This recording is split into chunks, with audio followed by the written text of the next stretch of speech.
안녕하십니까. 1과 영덕 최영덕 원장입니다. 2024학년도 과학영재학교 8개 학교의 원서 접수가 거의 마감되었습니다. 한국과학영재학교만 하루 남겨두고 있는데요. 실질적으로 한국과학영재학교 같은 경우에 내년도쯤 경쟁률이 안내가 되기 때문에 한국과학영재학교는 가 산정한 상태로 올해 영재학교 접수에 대한 분석을 좀 해보고요. 앞으로 있을 특목고와 자사고에선 과연 어느 정도의 경쟁률을 예상하는지 예측해보면서 진행해보도록 하겠습니다.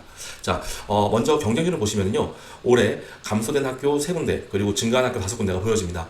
우선 감소한 학교 3군데는 아주 뚜렷하게 특징이 보여지는데요. 서울, 대전, 대구 이렇게 3군데가 나타납니다. 그런데 재밌는 거는 바로 이 3군데가 전년도에 70% 정도대의 1차 합격률을 보여준 곳이라는 거죠. 한마디로 이번에 경쟁률은 눈치 싸움인데요. 우리가 과연 서류를 붙고 최소한 시험에도 볼 수 있을까라고 보는 거 플러스 내가 경쟁력이 좀 약하니까 2차의 경쟁력이 약한 곳이면 좋겠지라고 생각하는 이런 시각으로 봤다고 보면 좋겠습니다. 그래서 이런 모습이 나오는데 재밌는 건 무엇이냐면 그 전년도를 보면 가장 높게 1차 합격률이 나타난 곳이 이 3군데 학교였습니다. 한마디로 얘기하면 이게 돌고 도는 건데요. 전년도만 바라보고 전전년도를 못 바라보는 문제점이 아니었을까 생각이 들어요. 자, 그리고 이번에 최고의 경쟁률이 어딘가라고 생각하면 장영실 전형입니다. 뭐 장영실 전형은 무시험 전형이니까 독특하니까라고 제외하고 그 다음을 쳐다보면 인천과학예술영재학교가 최고의 경쟁률을 나타내고요. 사실 인천과학예술영재학교 같은 경우에 올해 그 서류도 간소화해주셨고 그 다음에 좀 더 빠른 사람들 문호를 개방하겠다라는 안내가 있어서 또 한 가지 이슈가 있는데요. 아무튼 이런 부분 때문에 복합적으로 가장 큰 높은 경쟁이 나올 거라 예측을 했었죠. 보기와 같이 나타났는데요. 사실은 실질 경쟁률은 더 심한 곳이 있습니다. 비밀리에 만들어진 한가위 카톡방 안에서 얘기를 해주셔가지고 제가 반영을 했는데요. 보시면 실질적으로 장영실 전형 150명이 일반 전형으로 산입이 되게 되죠. 그렇기 때문에 지원자 수는 750명 정도이지만 실질 경쟁자들은 900명 선이 되고요. 그렇다면은 인천보다 더 높은 9.38 정도의 경쟁률을 봐서 사실 장영실 전형 외에 가장 큰 일반 전형 경쟁률도 한국과학영재학교 차지하지 않았나 생각이 듭니다. 자, 이제 실제로 전년도와 비교를 한번 해보도록 하겠습니다. 자, 올해는 5,018명 지원했습니다. 전년도에는 5,052명으로 약 30명 정도만 감소했는데요. 실제로 작년 황금돼지이기 때문에 올해 황금돼지지 그대로 5% 정도 감소했어야 된다라고 생각했는데 그거에 비하면 선방보다도 훨씬 더 높은 경쟁률을 보여준 거죠. 자, 그런데 보니까요. 실질적으로 일반 특목고나 자사고 같은 경우에 5% 감소가 맞겠지만 3분의 2 정도를 중3, 그 다음에 3분의 1을 중2, 그리고 약 1% 정도 되는 비율 정도는 중1이 지원한다면 이 영재학교 안에서는 조금 더 다른 경쟁률이 보이지 않겠느냐라고 생각해서 그 인구비를 계산해 봤더니요. 5.7% 정도 일어났더라고요. 결론적으로 이야기하면 약 5.7%의 감소가 있어야 되는데 5.7%가 아니라 0.3% 정도의 차이만 있었다라고 보여지는 거고요. 이제부터 그렇다면 왜 이러한 현상이 일어나는지 분석을 좀 해보겠습니다. 첫 번째로요. 인원수 감소 이유가 약학 제한이라는 이 악재 때문에 약 7% 정도의 자연 감소를 예상했거든요. 그런데 오히려 지금 상승된 효과 같은 느낌이 일어났고요. 이 2024학년도에는 그러면 이런 현상이 과학고, 외고, 국제고, 자사고는 전부 다 동일하게 일어났냐 생각을 해보자는 거죠. 그런데 제 생각에는 반은 맞고 반은 틀리지 않을까 생각이 듭니다. 그리고 가장 큰 건 뭐냐면 고교학점제를 두고 싶습니다.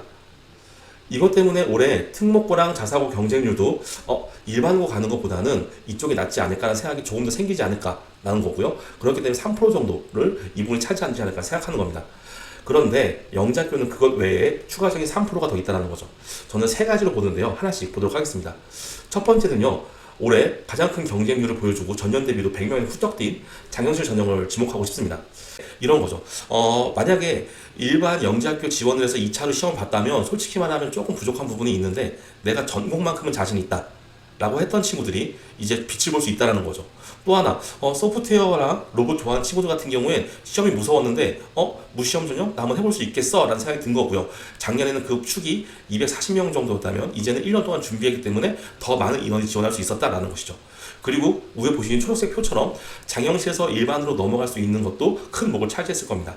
그런데 어찌됐든 1%, 약 60명 정도는 이렇게 장영실 전형으로 인해서 나 해볼만 하겠는데 나 이거 도전해볼 거야 라는 마음으로 지원한 게 더 늘어났을 것이다 라고 생각하는 거죠. 자, 그런데 여기서 1번부터 5번까지 내용 중에 장영실 전형에서도 중학교 2학년이 늘어나겠지만 전반적으로 2학년이 늘어났을 것이라는 게 올해 예측입니다. 그 이유는 고교학점제 영향을 실질적으로 받는 친구들이 중학교 2학년이고요. 더 민감하게 움직일 거라는 것이죠. 자, 넘어가 보시죠.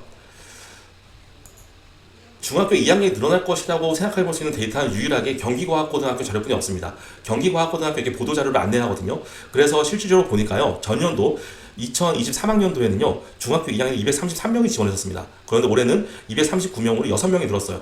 사실 6명이 늘었으니까 6개 학교 50명 정도 1% 정도 늘어나는 거 맞는데, 이걸 보면 사실 크게 강조할 수 있겠느냐라고 생각할 수 있겠죠. 하지만 제가 말씀드리는 것은 다른 부분이 아니라 고교학점제 때문에 내년도 2학년이 더 민감하게 움직일 것이다 라고 예측을 해보는 거죠. 그래서 이 특목 자사고의 고교학점제대 유불리가 지금 현재 중학교 2학년 더 자극시킬 거라는 생각이 드는 거고요. 2025학년도 입시는 경쟁률이 지금보다 더 크게 올라가지 않을까라는 우려와 기대, 두 가지가 동시에 느껴지는 시기입니다. 자, 그래서 두 번째까지 말씀을 드렸는데요. 마지막 하나는요, 이 경기과학고등학교 자료에서 인사이트를 얻었는데요. 바로 위에 있는 출신 학교의 지역입니다.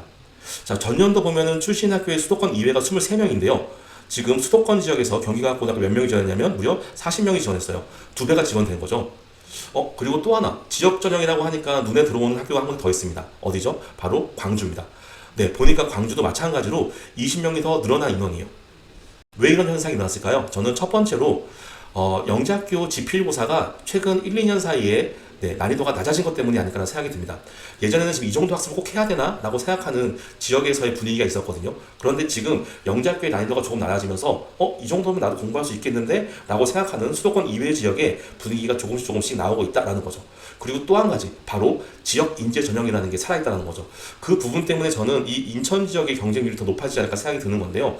올해 인천 지역에서 가장 큰 특징 중에 하나가 작년까지는 20명을 구 전체에서 통합해서 뽑았는데요. 올해는 구마다 2명씩 배정을 했습니다. 그랬더니 교육 특구가 아닌 인천 쪽에 있는 구들 중에서는 나도 될 수 있는 거 아니야? 라는 생각으로 지원이 늘어났다는 거죠. 결론적으로 말씀드리면 세 가지 이유라고 보는데요.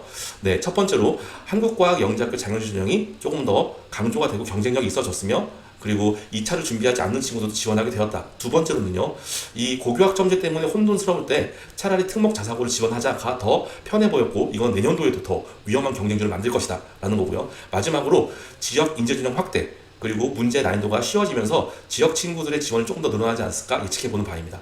자, 여기서 중요한 것은 무엇이죠? 네, 이제 원서 접수지 전형이 아직 채 시작도 되지 않았다는 거거든요. 여러분들 앞으로 기말고사 준비하셔야 되고요. 그 다음에 2차 지필 준비하셔야 되고요.